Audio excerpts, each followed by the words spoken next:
Hey friends!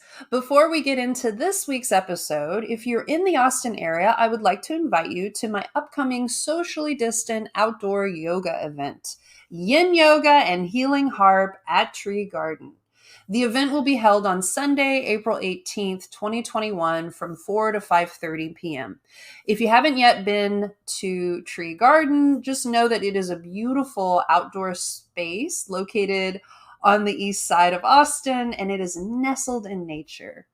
Talented musician Andrea Cortez of Mind Body Music Center will be playing the harp as I teach restorative yin yoga. It will be a relaxing afternoon to remember. You can check out the event link in the show notes. Please reserve your spot as space is limited. Now, let's get on with the show.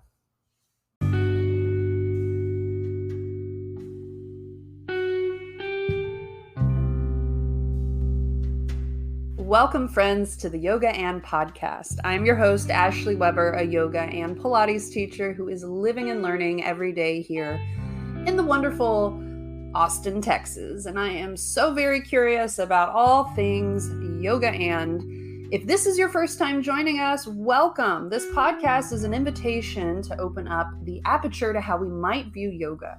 Is it possible that yoga is more than something that you do on a piece of rubber, but could it be infused into other areas of our lives? Today, we'll explore the subject of yoga and Earth Commons. We will sit down to chat with co-owners of the Austin-based Apothecary Earth Commons, Brandy Jo Perkins and Caroline Caswell. They will share with us some practical seasonal yoga tools, as well as useful seasonal herbs for the spring. Caroline and Brandy will also share with us what it was like launching their business during the start of the pandemic and how they have adapted. They will also share with us some exciting expansions ahead with Earth Commons. This interview was delightful. Caroline and Brandy are truly inspiring and resilient, and I know you will love this conversation just as much as I did. So let's sit back, relax, and enjoy the episode, y'all.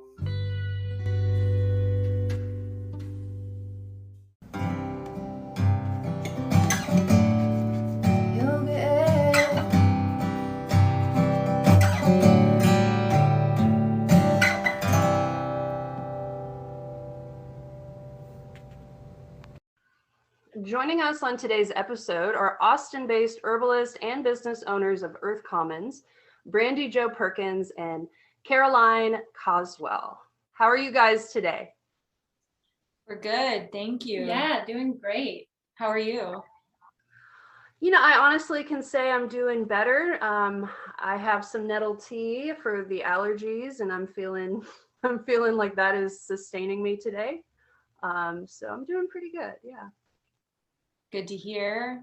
Like to hear you drinking the nettles. Mm-hmm. I'm hooked on the herbs because so I'm going to be gushing about herbs, you know, interjecting the little knowledge I've learned probably throughout this episode. So thank you for being on. I'm so excited to have you both on. Would you like to introduce yourselves just a little bit more? Tell me who you are, what you're about. Sure. Would you like to go first? Sure.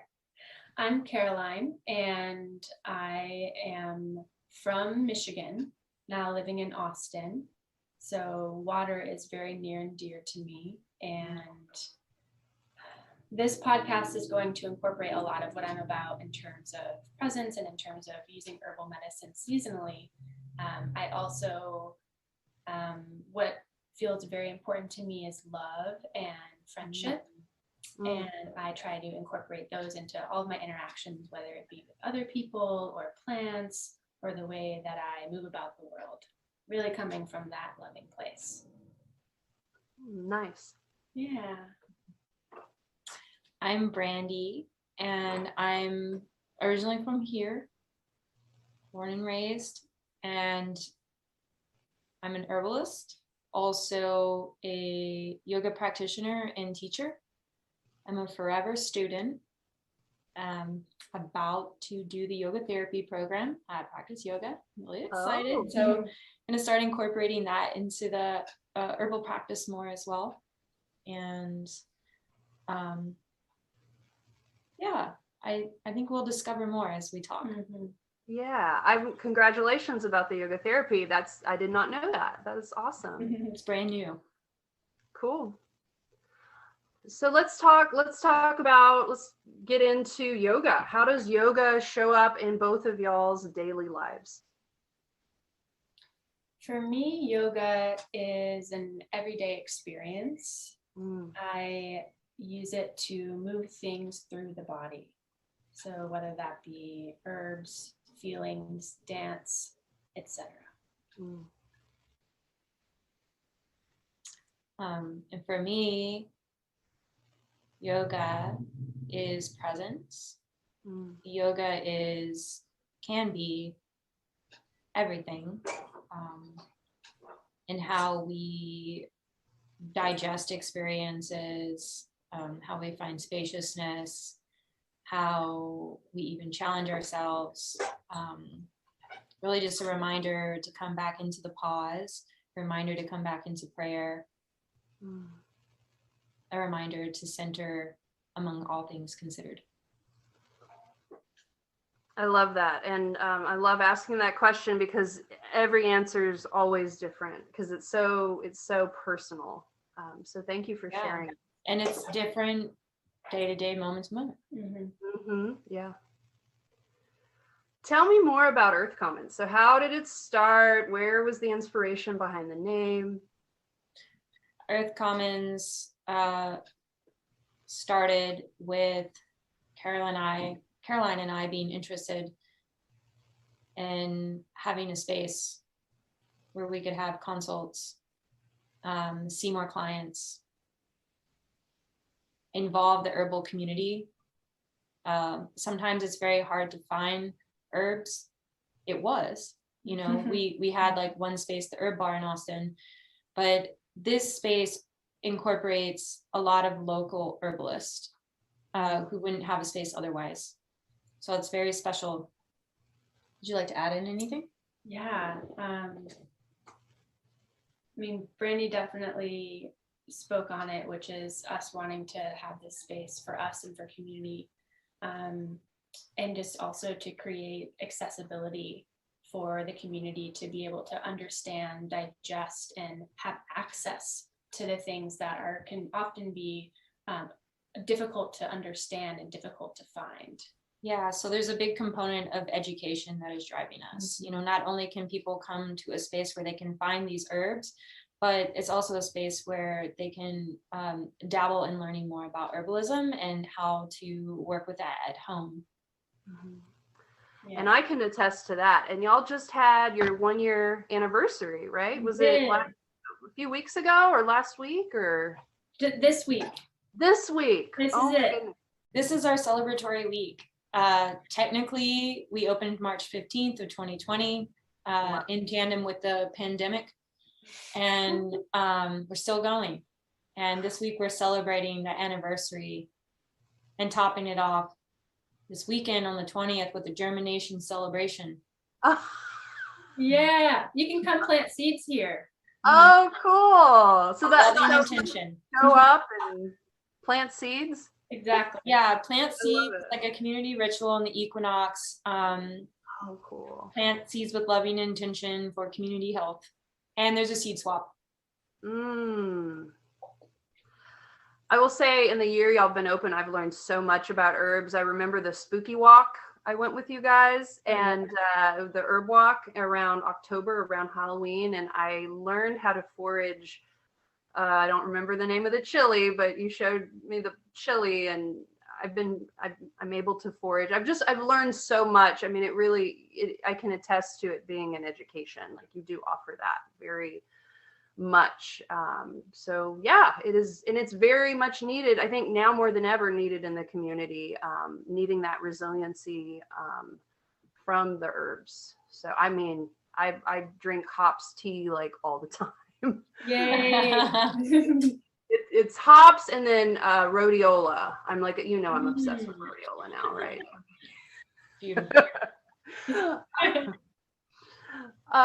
So let's talk more about Earth Commons. So how did the name come about? It's a really awesome name. How did that happen? The name was such a journey. The name was a journey. We could mention lots of parts of that journey, but we have to. We'll leave that out another time. Oh, okay. We pretty much immediately knew that we liked the name Earth Commons when we said it out loud. But basically came from the idea of like common grounds, you know, a place to meet, a sense of organic activity, the earth being involved. Yeah. Creating a container. Yeah. It has a very container-like name. And the logo has that, it's water, but then it's like a medicinal feel to it too. The water is playing with that dynamic element of balance. I mean, the logo is playing with that dynamic energy of balance, which has a water component, a flow to it. But also, yes, the container needs to be there in order for that. Shout out to Isabel the Gate of Slow Dance Studio, who just listens to us talk about our thoughts and puts it into an image so well. So oh wow. Yeah, we love that is impressive. That is. So in the year, you know, opening Earth Commons during the pandemic, within this year of being open, what have you learned from owning Earth Commons? We kind of laughed when we first saw those questions because we were like, oh my goodness, every day, so many lessons. And so it was fun for us to, you know, think about this, and really what it comes down to is the ability to create containers. So Brandy kind of mentioned in talking about Earth Commons as a space, as a container, the ability to create a container in which different things can live, whether it be decision-making, orderliness, poetry, the option to remain flexible and adaptable when we are able to create containers and bounds. Do you want to help describe that more? So, I mean, what we're learning on a day-to-day basis is, I guess it's this constant moving enterprise. So we have to shape shift daily, but the sense of containment is a sense of groundedness that's really important. In order for us to adapt constantly, there has to be the sense of this container. A tap root with like an anchor, you know, or I guess that's what they are. It goes down deep. Something that's deep, that's going to hold us with all the changes that happen. That being said, like in that container, you know, a part of that container is humbleness, patience, the willingness to adapt, and communication is a big one. Like we're still learning about communication and creating containers can mean like creating scripts.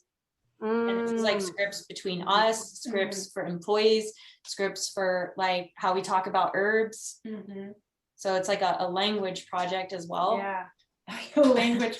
It really is. It's just like being in community with others, being in a relationship. And that has been so much of what we've learned. And two, thinking about seasonality within that. Like we derive so much of our inspiration from what is growing around us, what season we are in, and looking at the orderliness that is within that, as well as the adaptation. So we're really built on that idea. So yeah, each season can become its own container in a way too. When we opened Earth Commons, we wanted to embody the idea of water, to be like water, to fill a container, to be adaptable and flexible and flowing. And so we have a mantra called "We Are Water." And that very much so creates a sense of relief and flexibility. And as soon as we opened our shop, right, lockdown happened 3 days later. And so we kind of looked at each other and we're like, thank goodness we have that as our base, as our root. So we still continue to look to water and our surroundings and seasons for our inspiration daily. I know a lot of entrepreneurs, and I love talking to entrepreneurs and their minds and all that. And I love y'all's take on the container and the groundedness and the balance of needing to be both adaptable and grounded. And that is such a smart way to look at all this in a big picture.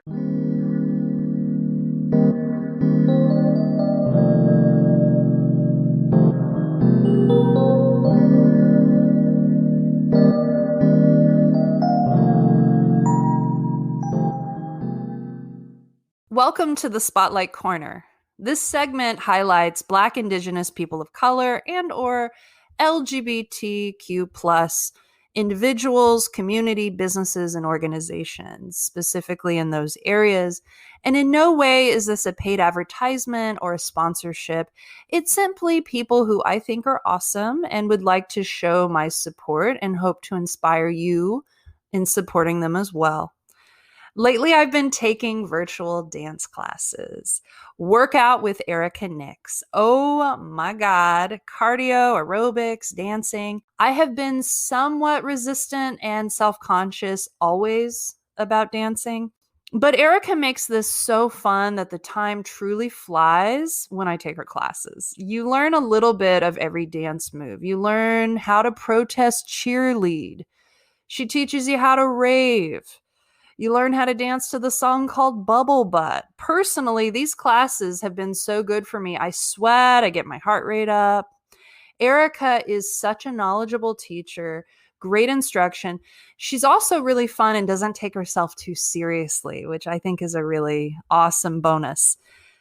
Dancing is so out of my comfort zone, but I'm in the comfort of my own home with these virtual classes, so learning how to dance has not been nearly as intimidating as going to a studio and trying to find my rhythm. Also, if you've been feeling disconnected from your LGBTQ plus community like I have, it's a great way to stay connected to like-minded people.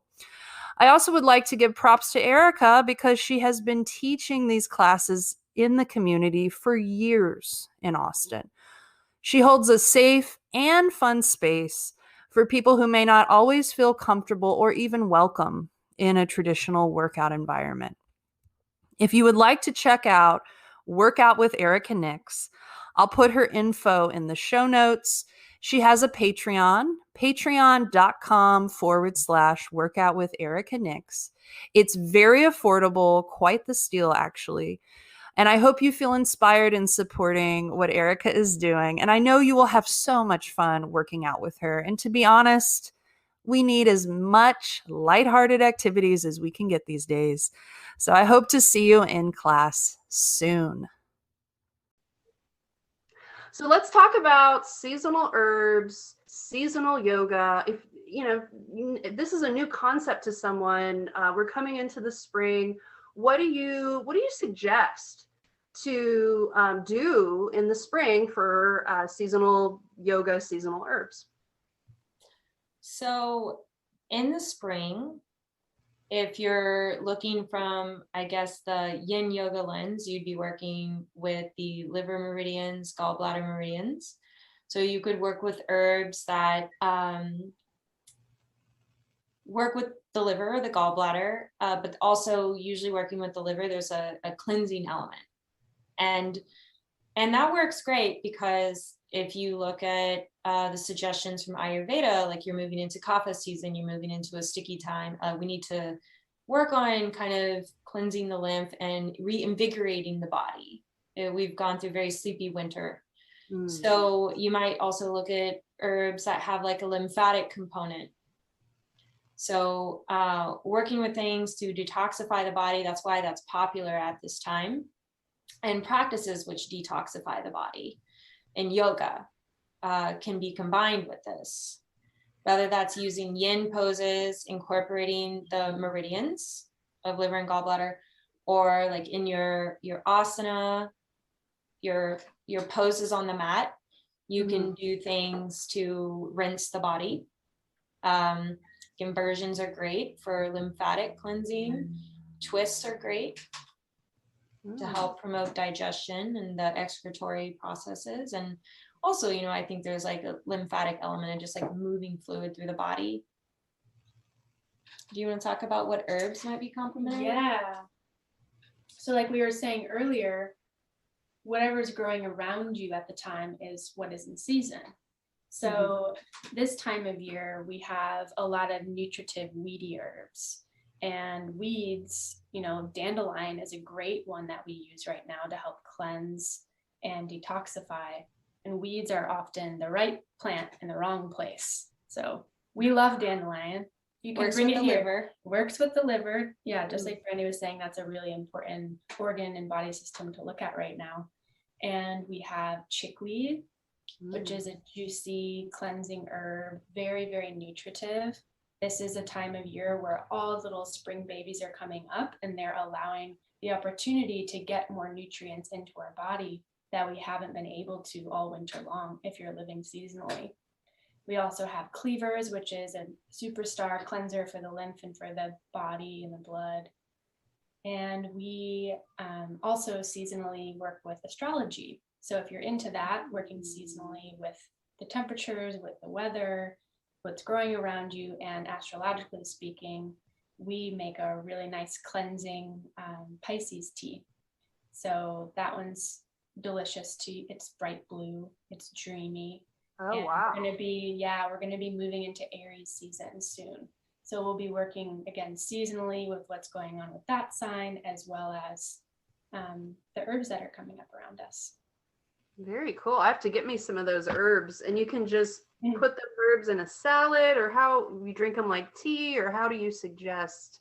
The chickweed you can put into salads if you'd like. You can juice them. Oh, Those you can eat. Yeah, they taste pretty good. Very salady type herb. I would say like you could use it like your sprouts or something like that. The cleavers you could make juice out of just by putting them into a blender and adding some water and blending that up and then straining it. And you can store that water in the freezer. So then you have ice cubes. And those ice cubes can come in handy as you need it with skin stuff that occurs. So like sunburn, red, whelpy, itchy stuff, it can all come in handy with that. Dandelion, you could eat dandelion greens in your salad. They're a nice bitter. You can make teas, and you could tincture if you know how to tincture. very cool. So those of us who are curious about learning about herbs and not sure where to begin, how would one navigate getting to learn about herbs exactly? Would they grab a book, or what do you recommend? We recommend working with one plant at a time and really incorporating it into your life in intuitive, creative ways.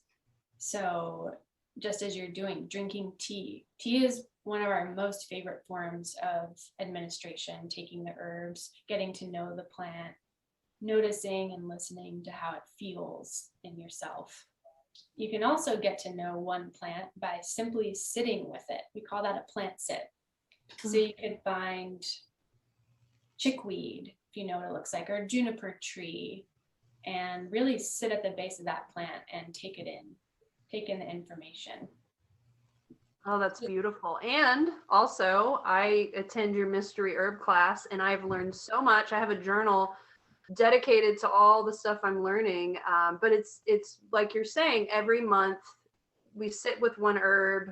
We don't know the name of it, and we get to experience it for a month. And then at the next month, the name is revealed. And that I've learned a lot. And I recommend that also for someone. I would like to jump in to say my recommendation is studying with someone. It is based in an oral tradition of passing along information. And so what you're doing, Ashley, actually is great.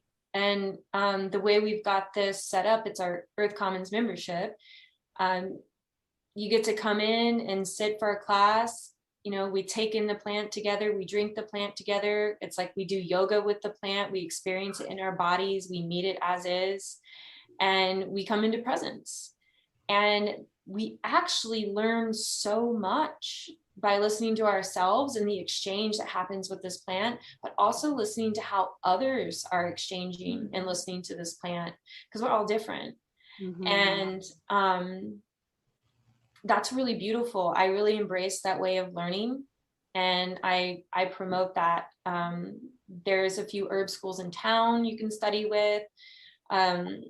You can jump into any class. There's just actually so much to learn that my one recommendation is to take it super slow. Like Caroline was saying, like work with one plant and study it, because that knowledge you receive from the self-interaction and self-inquiry is way more than what you're going to research on Google. Oh yeah. Like Google's going to tell you all this stuff, and then you're going to be like overwhelmed, and you're like, well, I don't really have a relationship with this plant, but it does all this stuff, you know. And then we're here in our head, and it's really the practice is about being more in your body.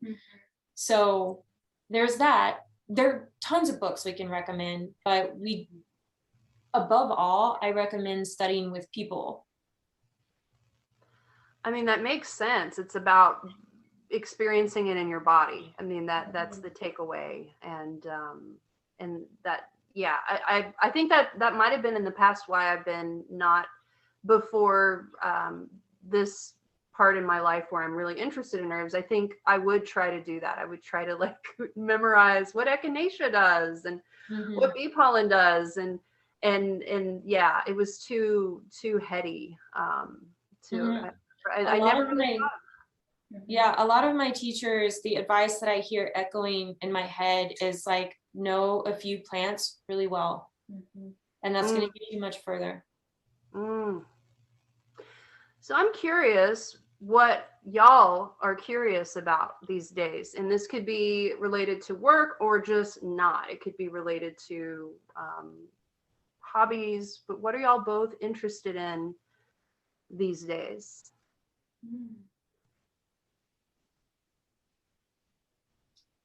One thing that I've realized I'm feeling curiosity towards right now is this very topic of learning. And specifically and not specifically relating to plants and nature. And, you know, Brandy's talking about studying with people, and we're talking about really feeling things in our body with the plants.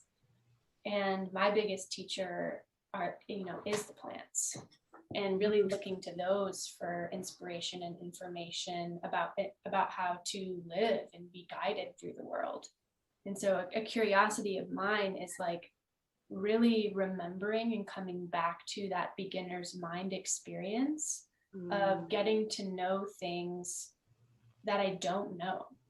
So like recently a friend brought me an herb from Greece, Dittany of Crete, and I was like, yes, an herb I don't know, like I want to work with this. And so I've kind of been like trying to stoke this fire of creativity, of curiosity with things that I don't know and understand that are just part of daily experience, like cooking with that plant. What's that like? So really simple, everyday, bringing plants in a very excitable, creative way. Cool. For me, you could say it's the Libra in me, but I was just going purely off the moment here. And I'm like, well, I have an inverse to that statement. And that is reminding me that I feel very curious about things that I feel like I've visited 1,000 times, or things I know really well. Because like, also, you know, in everything we do, whether it's herbalism or yoga, it's the beginner's mind that is important, that keeps us learning. And, you know, I've gotten into all kinds of tangles thinking I know, you know, I ultimately know. And there's plenty I don't know. I'm feeling more and more at ease every day, being able to answer a question by saying, I don't know. As a teacher. And you know, I was thinking one way to walk into this, I'm actually having a resurrection with flower essences right now. and working with Vitex flower essence specifically to work on the grace of shifting perception. So yeah, I'm like, I feel like that right there is unlocking for me and putting me into this place of hopeful curiosity. You said it's Vitex? Vitex flower essence. Oh, and it's meant to open your mind, like primarily, or for Works you? It works with the, like, let's say third eye chakra area. I don't know why all of a sudden I blanked on that. But yeah, we're talking like perception, intuition, receptivity, vision. That's the sixth chakra. Cool. I like that. The ethers, like the knowing without knowing. I always feel like it's like kind of this place where we're like, in a way, defining what's happening, you know, like there's like this comprehension. And it's like where this stuff up here is being downloaded, it's starting to become like some plane for understanding. Well, that's beautiful that you're on that journey. Like, I have to get me some of that flower essence. So are y'all ready for some hard-hitting questions? Oh my goodness. Here we go. Okay, this is rapid fire, and it's what it sounds like. I'm going to rapidly fire these questions, and you just, first answer that comes up, you just answer it. Are we ready? Okay. Okay, so favorite color? Blue. I was going to say blue. You're wearing blue today. Blue is also my favorite color, so I understand. Favorite animal? Humpback whale. I don't even know if this is my favorite animal, but it's what popped into my head. Giraffe. Yote isn't your favorite animal?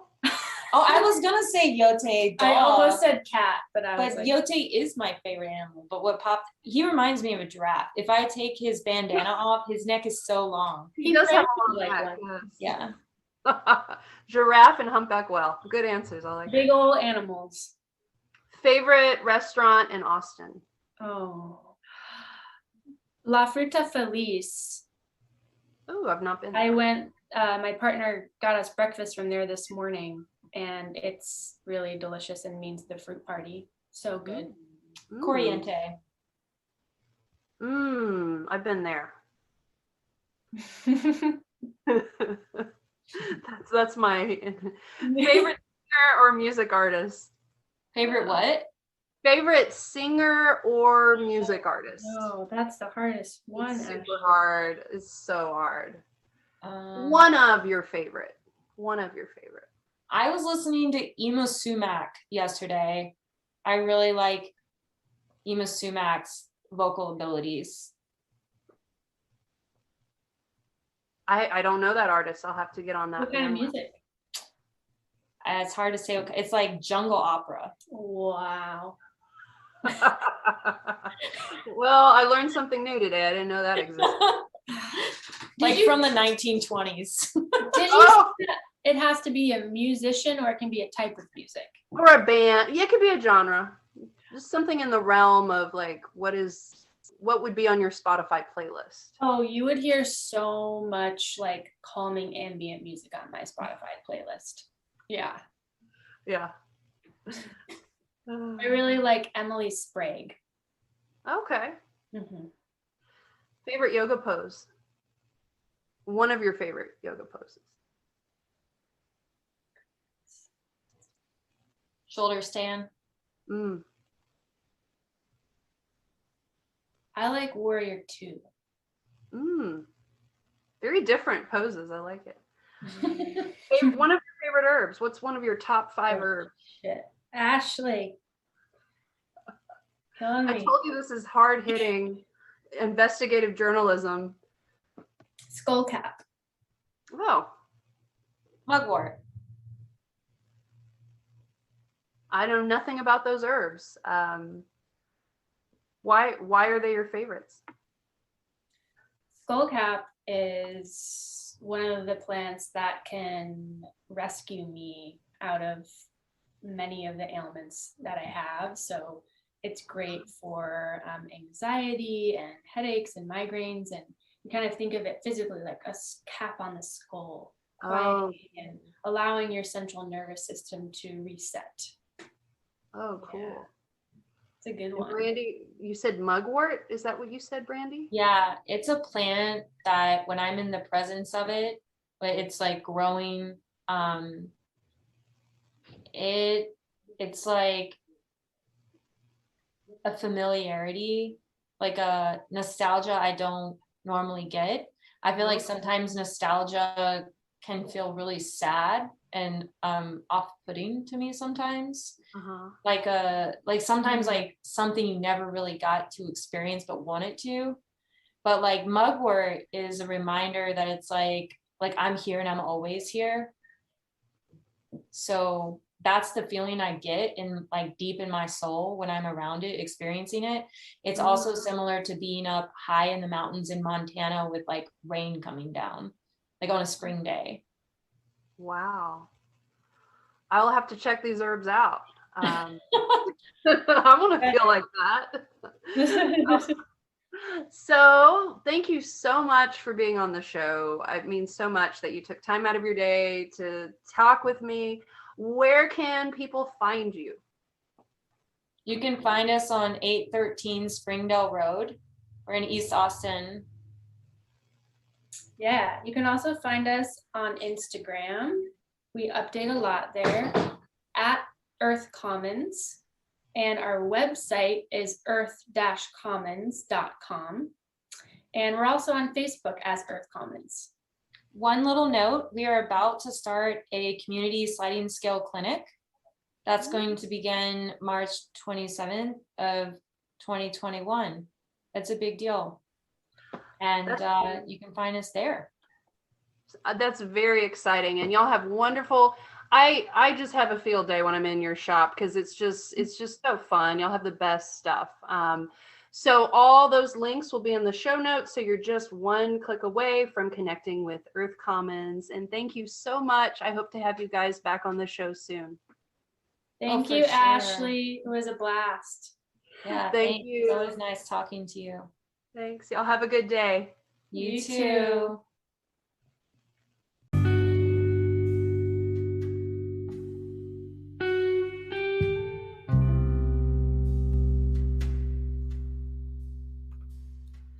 I hope you enjoyed today's episode about yoga and Earth Commons with the knowledgeable Brandy Jo Perkins and Caroline Caswell.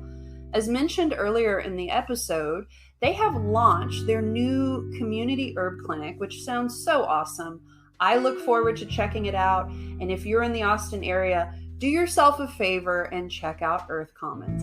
And if you're out of town, they also have an online store for all your herbal and self-care ritual needs.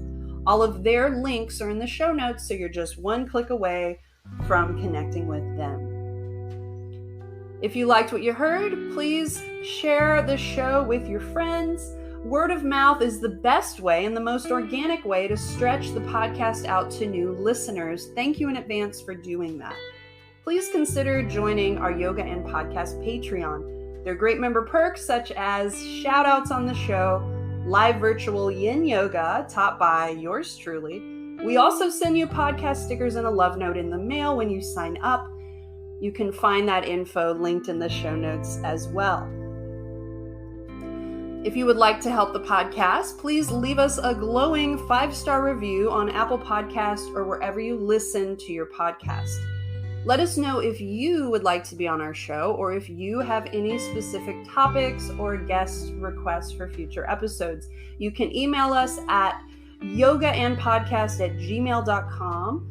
The and is spelled out, YOGAAND podcast@gmail. Please follow us on Instagram. Our handle is also Yoga and Podcast. The theme song is performed by Allie Holder. Sound engineering and mixing by Bentley the Cat. Guest booking and media by Chloe the Kitty. Remember, this podcast is for absolutely everyone. If you are a human living on planet Earth, you might benefit from listening to Yoga and Podcast. See you next week.